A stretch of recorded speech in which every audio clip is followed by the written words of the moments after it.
Hello बच्चों, आप सभी का बहुत बहुत स्वागत है एक बार फिर से मेरे यूट्यूब चैनल पे। तो हम लोग काव्यखंड पढ़ रहे थे जिसमें हम लोग पाठ 1 सूरदास पढ़ रहे थे।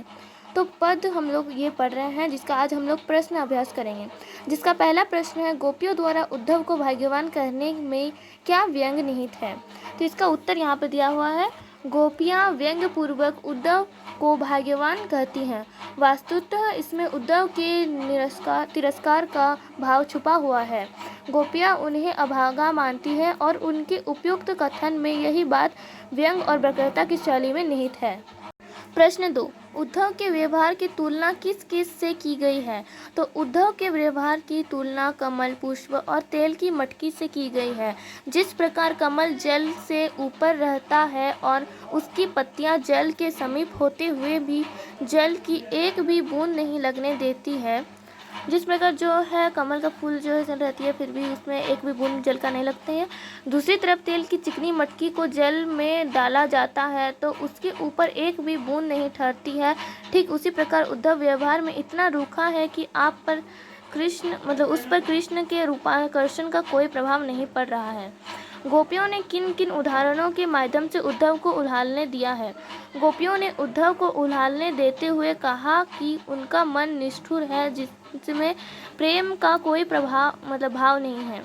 वह कमल की उन पंखुड़ियों के समान है जो जल के पास रहते हुए भी जल को अपना स्पर्श नहीं देती है, पर वह उस चिकनी मटकी के समान है जो पानी में रहती हुई एक भी बूंद अपने ऊपर नहीं रोक सकती।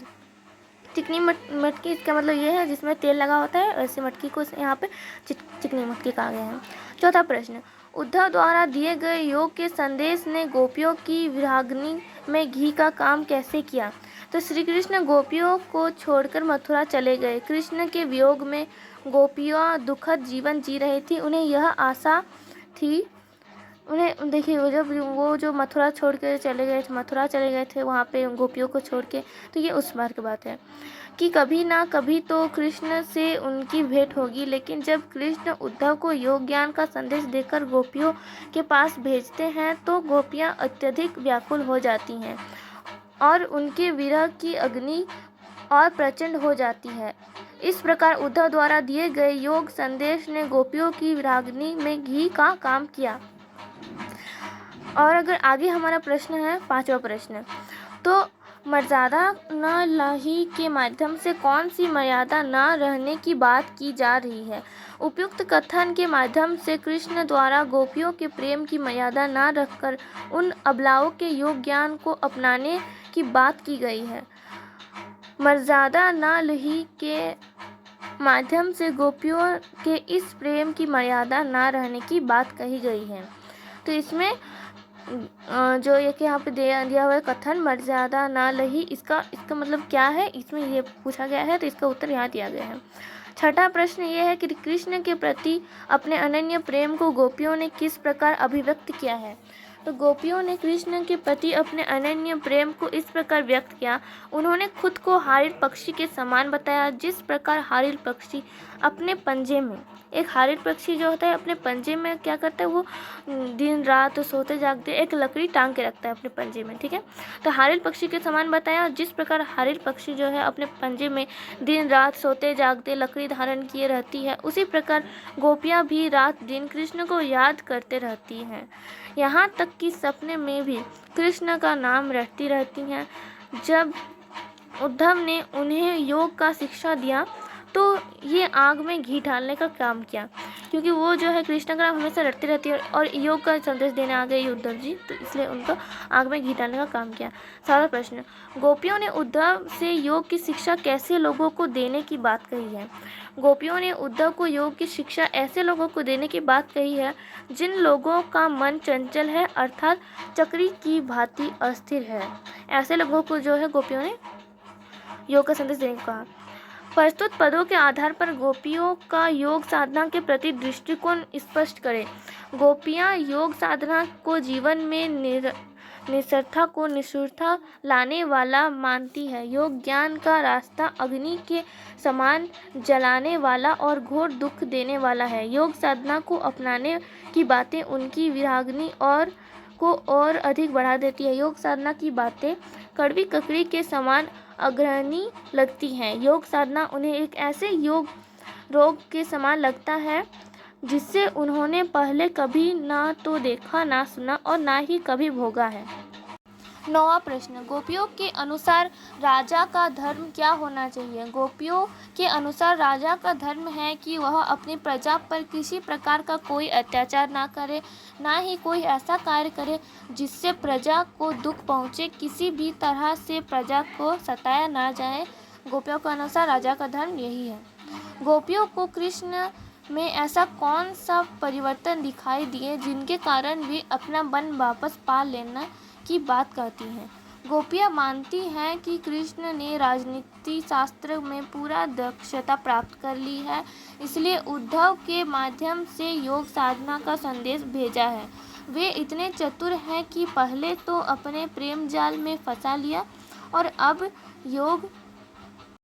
गोपियाँ मानती हैं कि कृष्ण ने जो है राजनीति शास्त्र में पूरा दक्षता प्राप्त कर ली है, इसलिए जो है वो उद्धव के माध्यम से योग साधना का संदेश भेजा है। वे इतने चतुर हैं कि पहले तो अपने प्रेम जाल में फंसा लिया और अब योग शास्त्र का अध्ययन करने को कह रहे हैं। मतलब पहले उन्होंने जो है अपने प्रेम जाल में फंसा लिया, अब वो योग शास्त्र अध्ययन करने को कह रहे हैं। यह उनकी बुद्धि और विवेक का ही परिचय है कि उन्होंने उन अबलाओं को योग के कठिन रास्ते पर चलने का संदेश दिया। कृष्ण भले नहीं है, भले लोग तो दूसरे की भलाई के लिए इधर उधर भागते फिरते हैं। कृष्ण दूसरों को तो अत्याचार पूर्ण कार्य करने से रोकते हैं और स्वयं अन्यायपूर्ण आचरण करते हैं।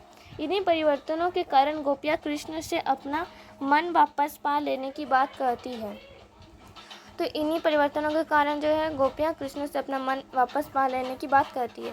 अब 11 प्रश्न, गोपियों ने अपने वाक चातुर्य के आधार पर ज्ञानी उद्धव को परास्त कर दिया।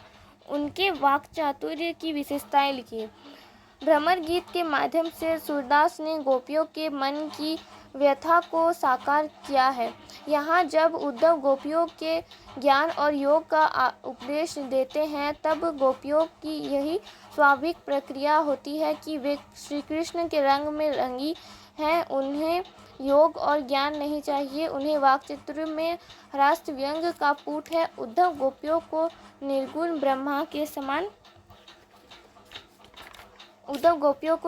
ब्रह्मा का पाठ पढ़ाते हैं, तो गोपियाँ तीखे व्यंगों का प्रयोग करती हैं। निर्गुण ब्रह्मा की जगह श्री कृष्ण की श्रेष्ठता और महानता को सिद्ध किया। उद्धव के ज्ञान और योग का गोपियों ने उपहास उड़ाया। इसके 2 कारण हैं। एक तो वे श्री कृष्ण के मित्र हैं और दूसरे यह कि उद्धव प्रेम की पीर से सर्वथा अनभिज्ञ हैं। तो वे श्री कृष्ण के मित्र हैं और दूसरा क्या कि उद्धव प्रेम की पीर से सर्वथा अभिज्ञ है। संकलित पदों को ध्यान में रखते हुए सूर के भ्रमर गीत की मुख्य विशेषताएं बताइए। तो संकलित पदों को ध्यान में रखते हुए सूरदास ने भ्रमर गीत की कई विशेषताओं को अंकित किया है। सर्वप्रथम तो व्यंग का भाव झलकता है। गोपियाँ उद्धव पर व्यंग्यबाण छोड़ती हुई कहती हैं कि उद्धव कभी प्रेम के धागे में बंधे होते तो विरह की वेदना के विषय में जानते। दूसरे, गोपियों की विवशता का भाव झलकता है। उद्धव द्वारा योग संदेश के विषय में बताने पर गोपियों की कृष्ण से मिलन की आस छूट जाती है। तीसरे, सूरदास ने गोपियों की कृष्ण के प्रति अनन्य भक्ति का चित्रण किया है। उन्होंने हारिल पक्षी की लकड़ी के समान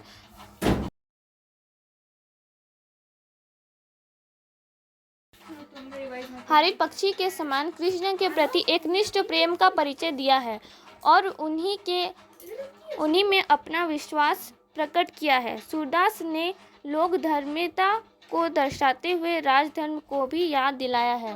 तो इसी से हमारा जो है सारे प्रश्न यहाँ पे ख़त्म हो जाते हैं। तो अगर देखिए ये जो हमारे 12 प्रश्न थे, इस जो प्रश्न अभ्यास में हमारे जो है टोटल 12 प्रश्न थे। हमने पूरे 12 प्रश्न का जो है उत्तर आपको लिख के दिखा दिया है। आप इस पूरे 12 प्रश्नों का उत्तर याद कर लें, ये आपके जो है एग्ज़ाम में ज़रूर आएंगे। तो इसको आप लोग अच्छे से याद कर लें। अगर आपको वीडियो अच्छा लगा हो तो वीडियो को लाइक और चैनल को सब्सक्राइब जरूर करें। पूरा वीडियो देखने के लिए बहुत बहुत धन्यवाद।